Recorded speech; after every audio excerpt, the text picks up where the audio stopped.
Hello, everyone, and welcome back to part two of our conversation with Jeffrey and Spencer Olsen. They have just talked about a tragic car accident that they were in, and but have emerged with so much wisdom, so much dignity, that they can't do anything but share it with the world. So we closed out the other video, Jeffrey and Spencer, talking about the beautiful, beautiful women in your life. And I wanted to start out talking about how powerful Tamara is. I mean, her soul is so strong. First, I wanted to start out and talk about and again, they have written, Jeffrey has written this book, Knowing. It's y'all gotta get it. You gotta get it. You gotta get it. But I love how you start in your childhood, which I loved, and how you grew up on the farm and those kind of things. But then, Jeffrey, you go into, how you fell in love with your late wife, Tamara. And before the trip, I think she told you, I had a dream that you married someone else. And you were like, I think you were like, are you gonna be mad at me because you had this dream? Like, don't be mad at me. I'm not marrying anybody else. And she said, I was actually at peace with it in a dream. And I just thought, wow, what a premonition she had. Like, she was very in touch even before she transitioned. Did you want to talk a little bit about that? Yeah, and I don't think she realized this was an intuition or an impression, but yeah, she had a dream the night before we left on the road trip. We went down to southern Utah for the Easter vacation, but yeah, she woke up and she was just a little off. And I said, what's going on? She said, oh, I just had this dream, and then when she said, I dreamed you married someone else, I'm like, what? I mean, I'm in love with you. Why would you have that dream? And I thought, yeah, am I in trouble? Are you going to be mad at me today because of a silly dream you had? It's irrelevant.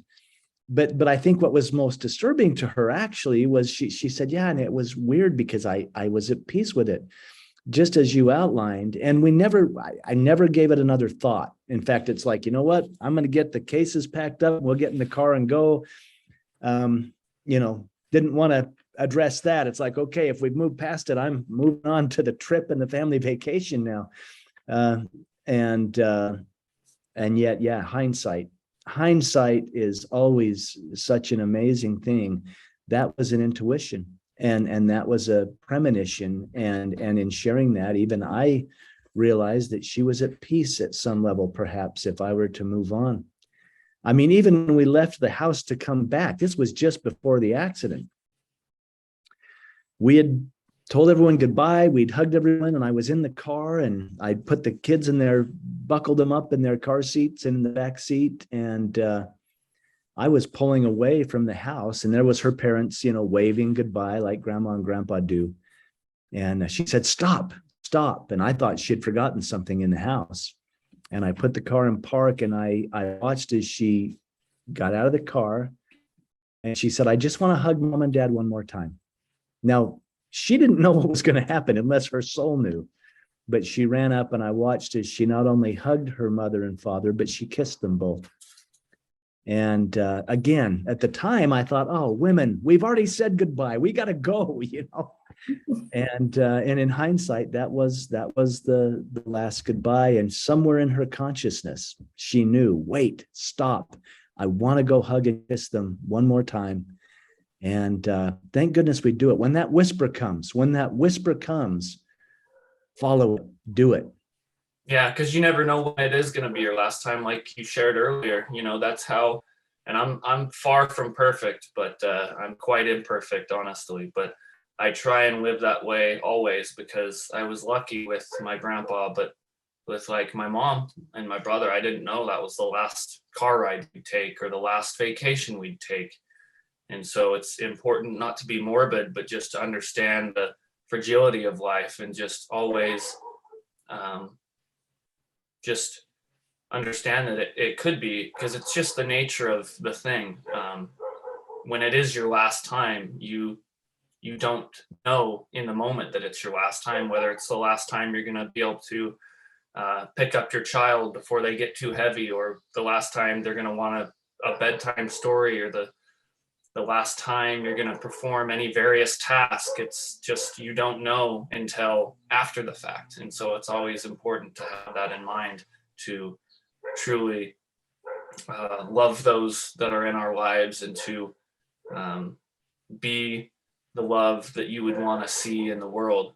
I think it's important to always have that in the back of your mind, and just enjoy the moment, and fully be in it fully.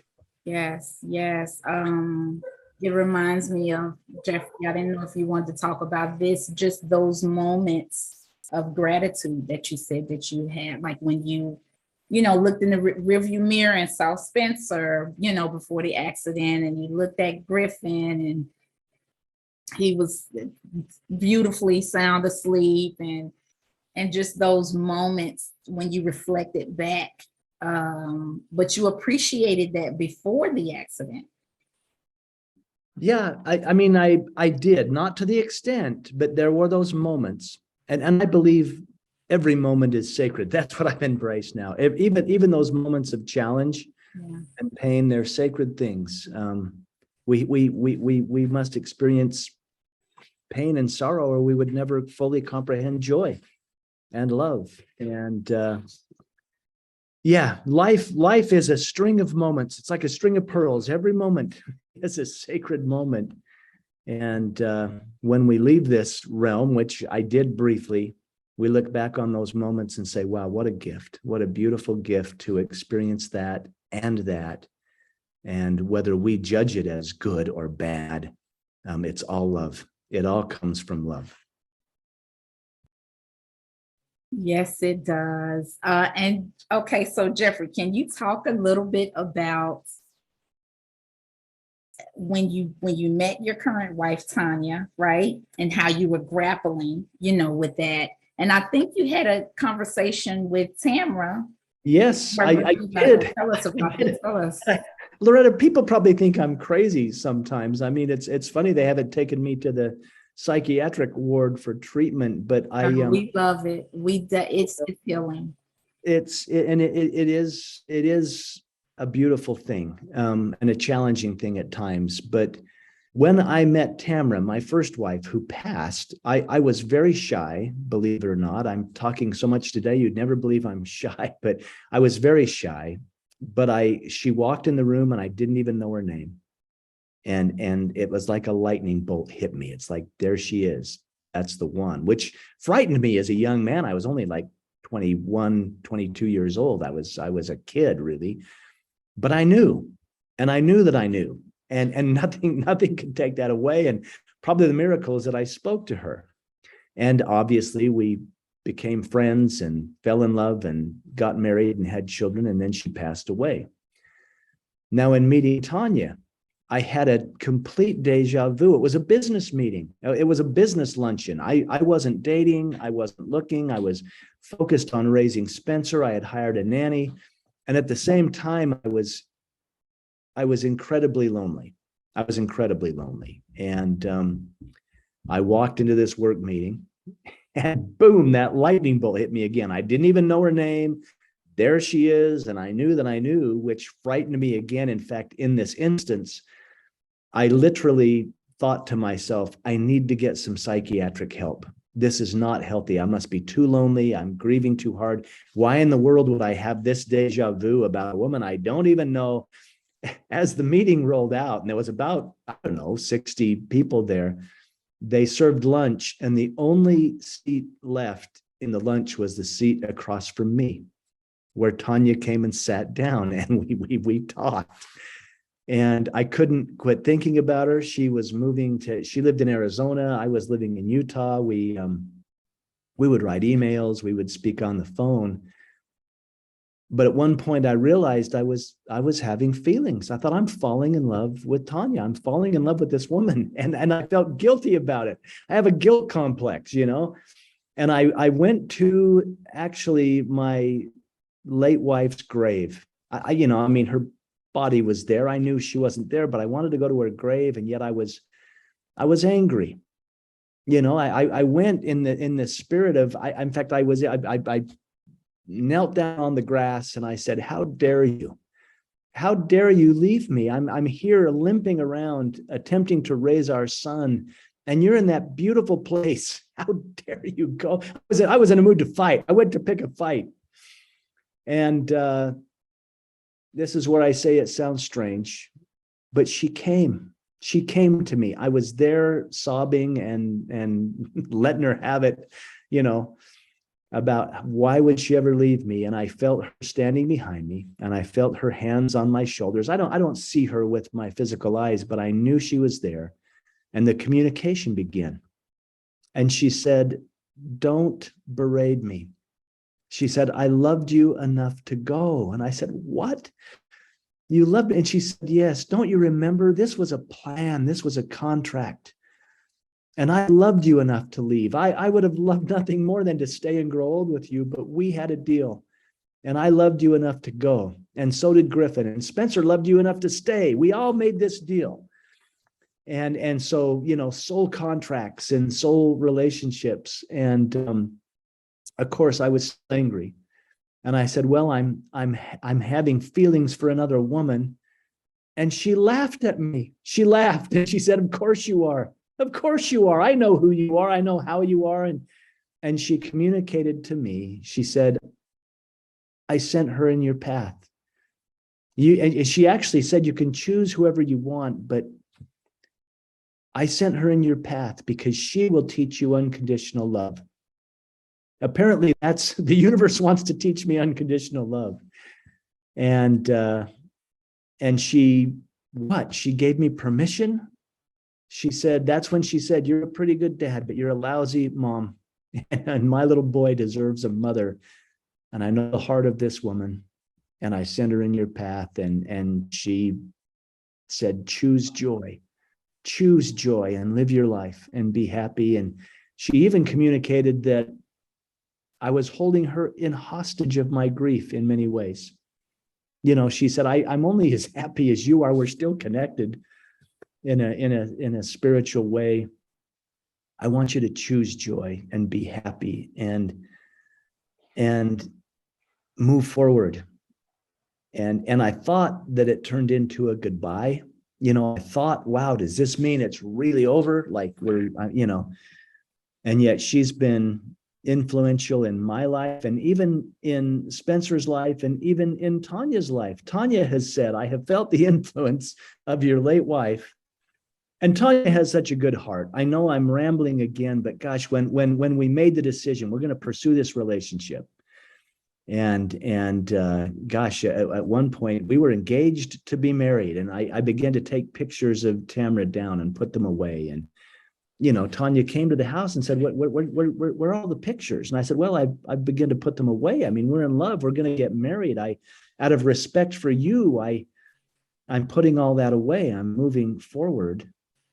And she said, don't you dare. She said, that little boy deserves a picture of his mom. And so she always honored that. She maintained that. I mean, she teases me and she says, Tamara housebroke me. She did the hard work. But even early on in the relationship, and I'll wrap up with this, but I said, gosh, our conversations were how much I loved my deceased wife, how lonely I was, how much I hurt, how I could never love again.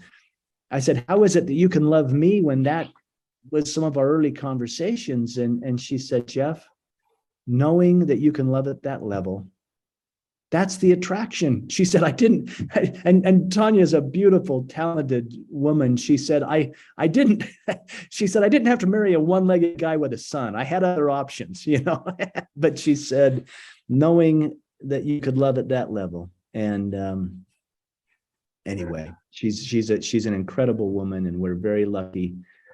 We're very blessed we're very blessed to have her in our lives and for what she brings. And that's the long and the short of it. But we've been very lucky with the powerful women in our lives. Yeah, I know I wouldn't be the same if I didn't have my stepmom's influence in my life. I hate to even say that, having lost my mom, but I do know that I've learned a lot from my stepmom, and I've learned a lot about acceptance and understanding where different people come from. And I guess, to be quite frank, I feel like I would not be as open as I am, and I might be, you know, no offense, but I may be a bit too religiously dogmatic. I might be a bit too stuck in seeing things one way, and that's the way it is. But I've learned a lot from my stepmom and what she's had to teach me, and so I'm grateful that that I have her, and that I was able to not only have stepmothers step in. I guess that's what I call it, stepmothers. They step in, but you know, not only have some mothers step in, but to have her, I've definitely learned a lot, and I'm grateful for it. That is so, I mean, this is beautiful, man. That's so beautiful. Jeffrey, you got into something that I actually wanted to talk about, is you used the word contract. And that was actually one of the questions or observations that I wanted to make, is that have you all considered, you, Jeffrey, you, Spencer, Tanya, Tamara, even you have adopted sons, correct? How before you were born, you were courageous enough to say, let's have this experience. And how that's actually significant in our process, because I know there'll be people that'll be listening to this video who beat themselves up with guilt every day about whatever, you know. For a split moment, you have surmised that you fell asleep at the wheel, but just the daily and moment by moment process of not thinking about what could have happened, what you would have done differently. We do ourselves like that.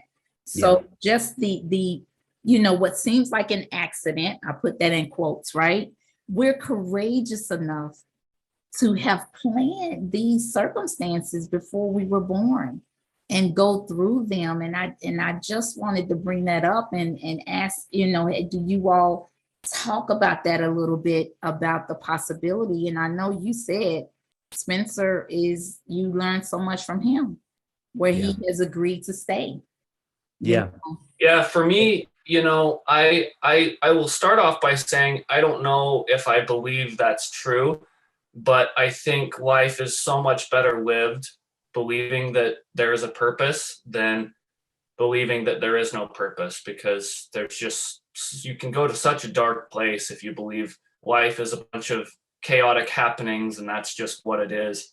I don't think there's much power in that. And like I said, whether or not it's true, I think there's a much more dignified and powerful and loving way to come from when we believe, even if it's a false belief, if we believe that there's a purpose to life. Because I think in that belief, whether or not that's true, you create purpose when you believe that there's a purpose. And when you live with purpose, it's just so much more powerful than just kind of living from moment to moment, being being thrown around as if being thrown around by waves in the ocean. I think it's just a much better way to live. I love that. And this is what I love about Spencer. We don't always believe the same things. He said, I don't know if I believe that. Well, I fully embrace it, but I fully embrace it based on my experience. In fact, when I was held in the arms of God, I was still asking, why, God, why would you do this to me? Why would you allow this to happen? Why didn't you stop the accident? And it was communicated to me through the divine that it had nothing to do with the divine, that I had created it. And I thought, I created this? No way. No, no, no, no, no, no. And it was communicated to me that yes, these contracts, these soul roadmaps, these plans, that everyone in our lives are all the players in our script, in our play, and that the universe loves us enough to support it. So yes, I fully embrace that there's soul groups, there's soul contracts, that everyone plays their role. Gosh, maybe the people that challenge me the most, or perhaps even hurt me the deepest, might have been the greatest teachers in this soul plan, in this roadmap that I created, and that God sustains and supports out of love. We love you that much that you can go have that experience, that your soul will expand. And Tamara and Griffin loved me enough to go. You know, Griffin said, Dad, I will break your heart in ways you can't even imagine because I love you. And Spencer said, I'll walk with you even if you limp because I love you. It's all love, and there's no conditions on it. So I wholeheartedly agree. And for Tanya to come into our lives, and for Tamara to communicate, I have made your paths cross. To me, there is no accident. It's all in divine order. And here's the dichotomy. And yet we always have a choice. There's a roadmap, there's contracts, there's things I came here to learn. And yet I always have a choice. Well, and there's just things that are so ineffable that, you know, I'm a bit of a skeptic, and I'm a little more left brained, but you know, there's just things that happen that it's like, man, that can't just be a coincidence. Like, it's just too crazy that all the stars would align in this way, that this event would play out the way it did. And so that's, again, to go back to what I said earlier about just being open to all the signs, and being open to the little things. It's the things that you might have some doubt on, or you might say, well, that's just a coincidence. But you know, once, twice, maybe, but 3 times, it's like, you know, there's just some things that you gotta see it for what it is, and it's not just a coincidence. Yes, it is. And one of the words that you use, Spencer, which let me know that you understand the full capacity of it, is you use the word power. And I know that it was only until I recognized that we are the orchestrators of our lives on a certain degree, that I was able to step into my power. So there's a book that I wanted to reference called, and you may have heard of it, it's called Your Soul's Plan, by Robert Schwartz. And he goes in different scenarios. And one of the scenarios is the accident where a man who was married with kids dove into a pool that was shallow, that he didn't realize was shallow. And they went into the whole soul, like pre-birth planning. And they overheard the interactions that he had with his spirit guides for him deciding, I want to have this experience. So, but you did acknowledge, Spencer, that, you know what, whether it's true or not, it does put us in a space of power. And I think that is the critical point, right? That we don't continue to just beat ourselves up. But exactly. I know that, yes. Yeah, I think it's important that we take what we can learn from the experience and see how we can live our lives going forward differently now. But other than that, I mean, it's almost, you look at like evolutionary biology, like we feel guilt, we feel grief, we feel sorrow for certain reasons, but it only serves so much utility until we're just beating ourselves up and we're just kind of caught in this circle of misery that doesn't need to exist. So take from it what you can, and live differently from it, and then, you know, let it go. Spencer, can you relate to us, as we're getting ready to close out in a minute, can you relate to us one of the most impactful times that you can remember observing your father and how he is fighting to overcome the challenges of his life, the physical challenges, the guilt. Is there a time that you can remember where you thought, wow, look at my dad, I'm so proud of him? And then I'm going to ask the same of you, Jeffrey.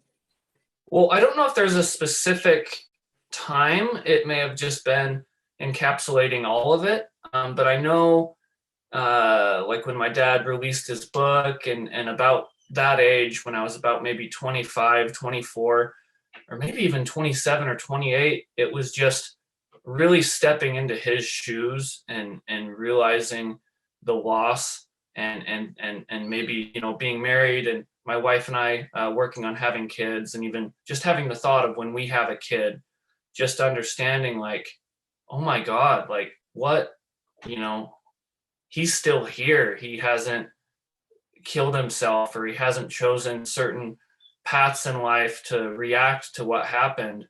And he's living and sharing our story and doing it all for the benefit of other people and to try and help other people through tragedy. And it was just realizing the horrificness of it all.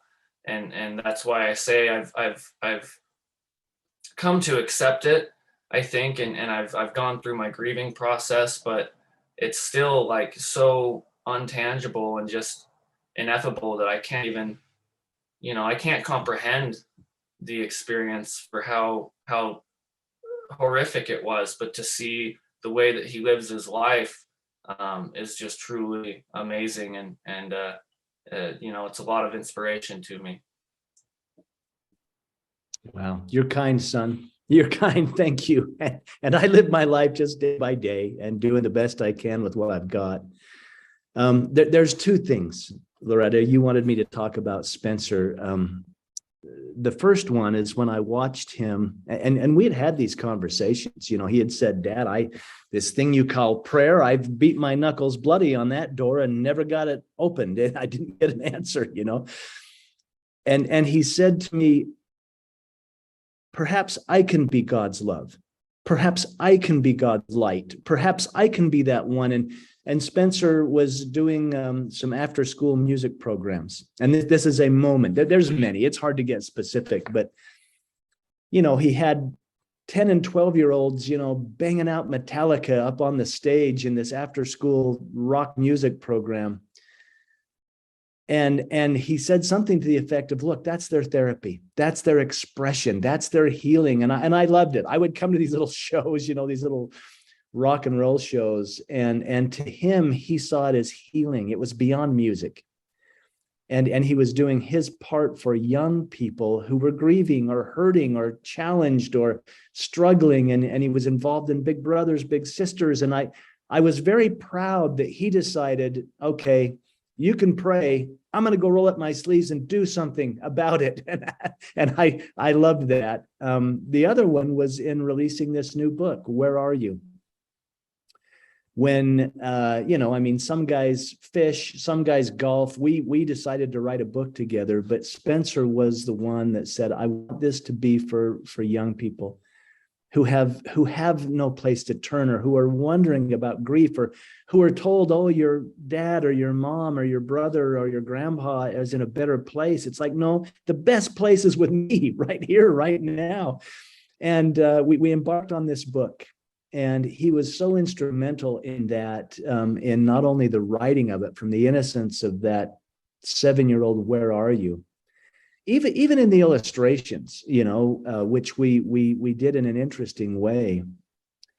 He said, Dad, this is not my story. It's not our story. This is humanity's story. He said, I want all races. I want all genders. I want different ages. I want to represent humanity in this book. It's not about me and you. It's about the healing of humanity and their connection to the divine, which is found within themselves. The illustrations are very whimsical and very painterly. You can see all the strokes. And he said, that's what life is like. You got to see the strokes. You got to see the little things to embrace the big things. And those are two instances where I've said, wow, this son of mine, you know, fathers are meant to lead sons. I think my son leads me in his depth and his spirituality and his connection to the divine, whatever that's called for anyone, and the way he manifests that in his life. Yeah, this is the book right here. Where Are You? But I mean, you know, my dad tries to give me too much credit.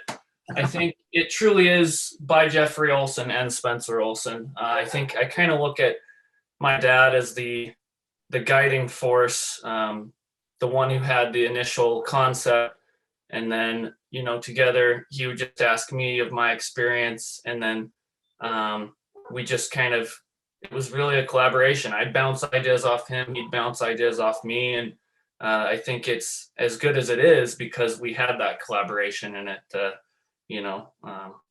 it was not just a sole effort on either one of our parts, but really just a collaboration to try and put a book out there that was what I needed when I was a kid. And, I just wanted to put that out there to, try and heal as many souls as I can. And just to remind people that those who have passed live on through us. And all we need to do is, but just look at the signs in our lives and look at the signs that they leave behind, or the small ways that they speak to us. And,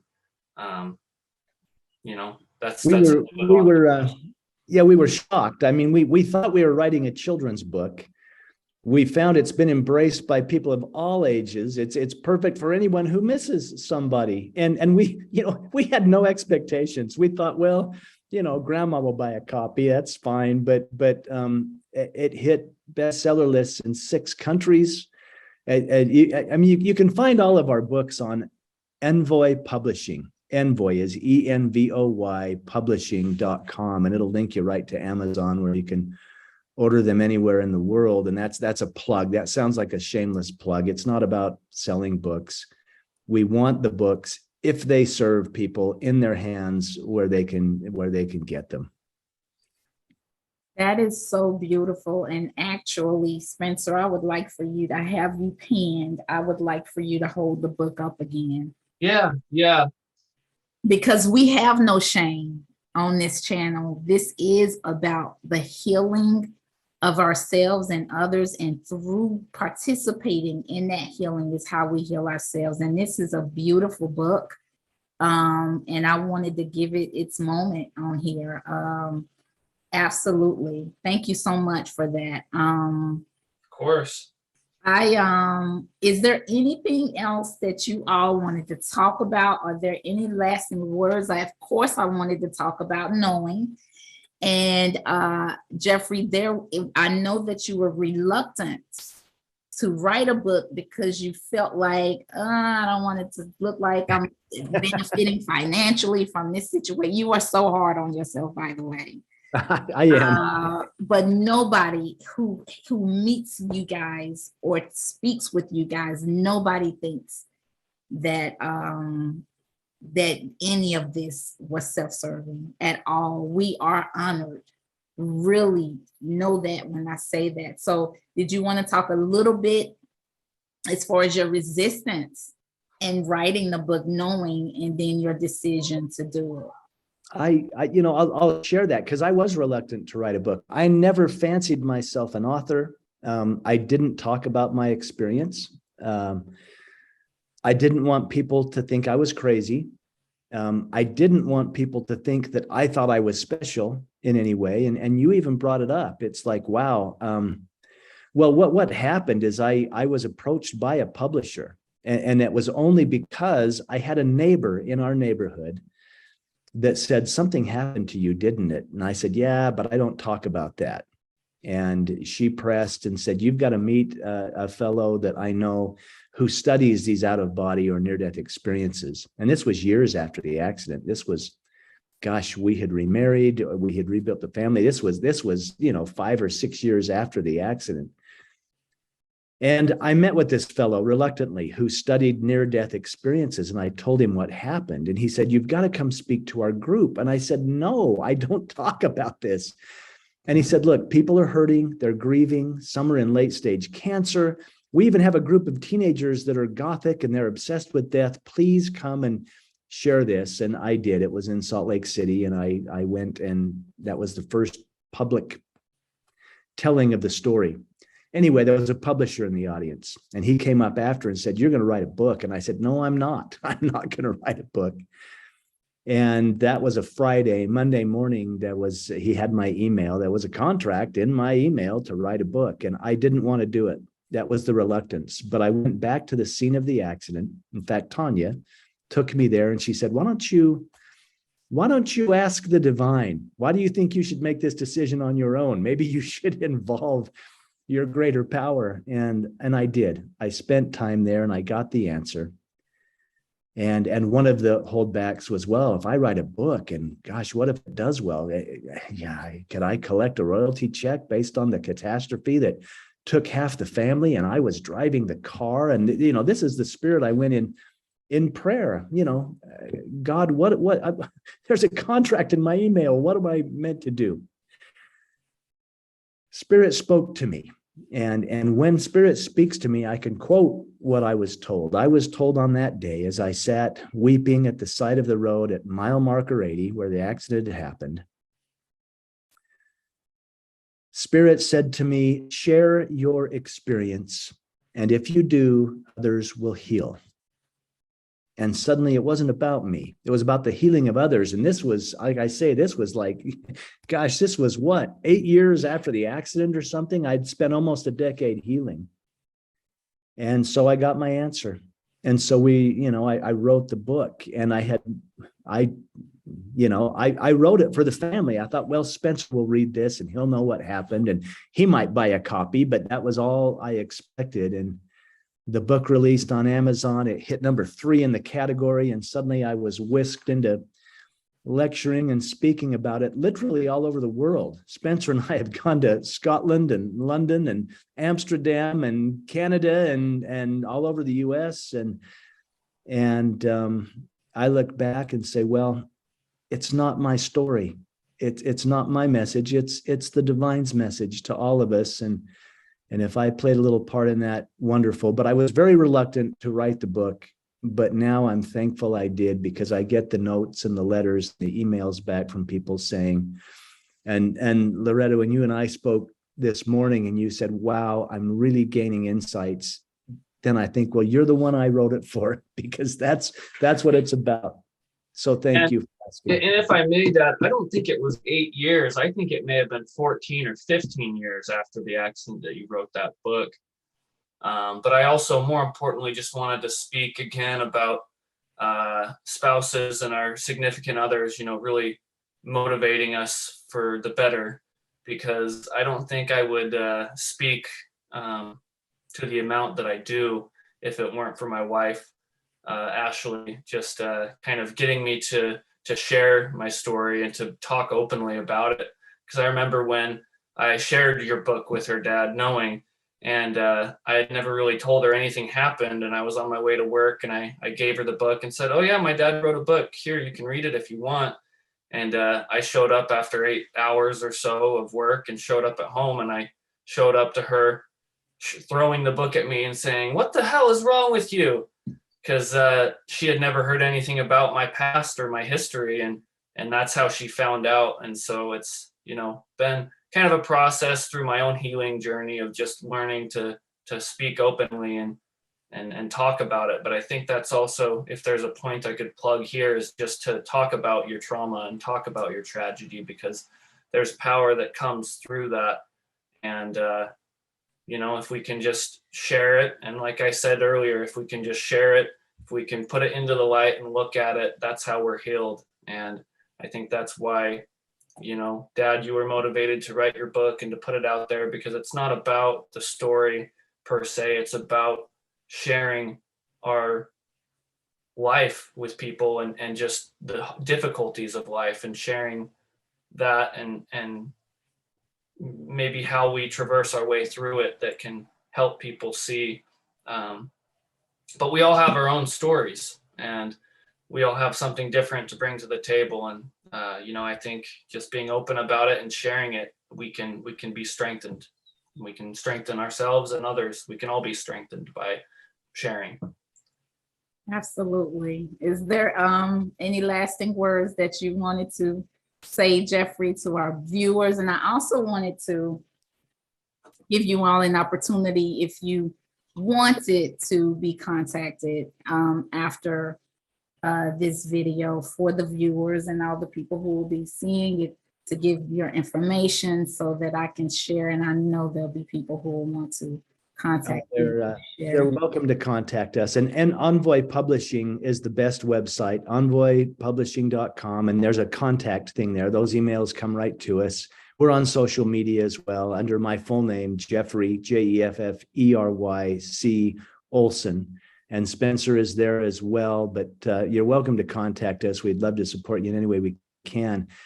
My last words, Laura, is thank you to you for your graciousness, for your kindness, and for your honoring way of hosting us on this show and allowing us to be a part of your world. I hope we stay in contact, and I feel like we have a new friend that we would love to add to our solar system of enlightened people that we think the world of.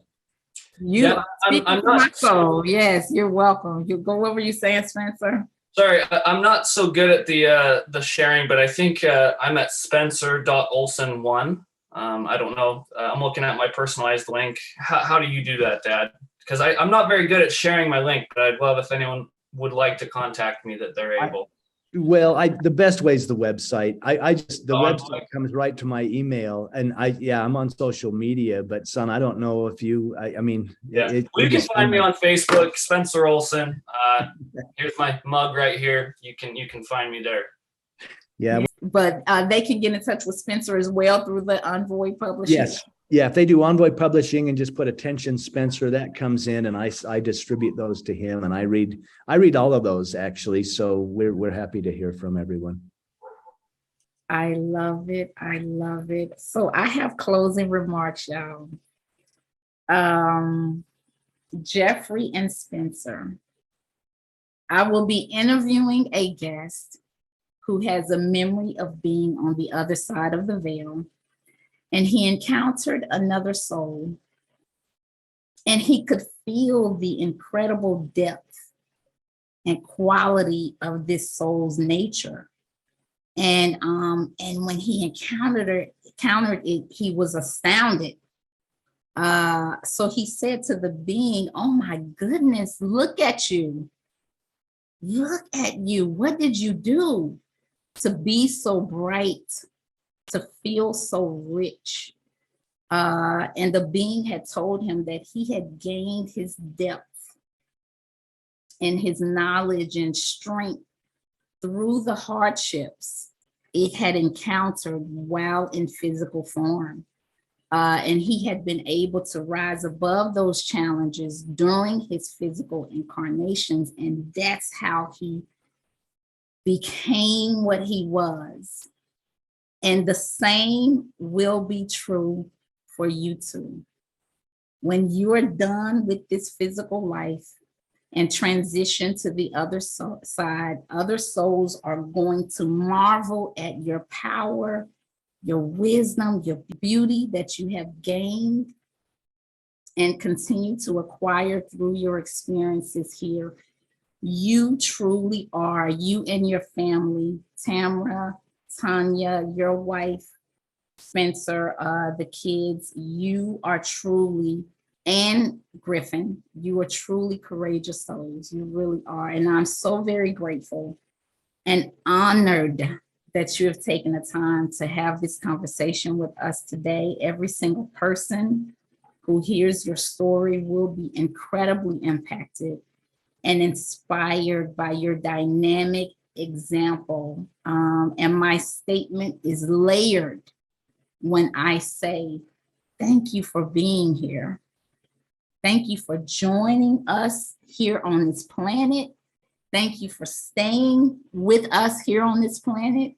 Thank you for sharing your light and love and the work that you continue to do. So the honor and the pleasure is all mine. Brittany on the line has said, thank you guys so much. She said, yes, thank you guys so much. Yes, yes, yes. You said the magic words, Jeffrey. We definitely are friends. And Spencer, we are friends. And anytime you all have any other projects or any other downloads or any other, or just want to chat, I would love to have you guys on again. I know this is just the beginning. You're gonna be doing many, many more things. And you are always welcome to join the show again. Awesome. You're lovely. Loretta, thank you for having us. This has been my church today, so I'm really honored to be here. It's been a good way to start my day. Yeah. Loretta, you are such a light. You are such a light, and you touch our hearts. We love you, and keep doing the work you're doing. You are the light, and you shine so brightly. Thank you. Thank you. Thank you so much. You guys enjoy. Thank you, Brittany, for joining. Y'all enjoy your Sunday. Love and light. Thank you so much. That's my little thing. I'm corny. You got to do it too, Spencer. You got to do the heart. You got to do the heart. Yeah, there you go. I'm doing it back. Love y'all. Have a wonderful, wonderful day. Thank you. Thank you. Thank you. Thank you. Bye-bye. Bye.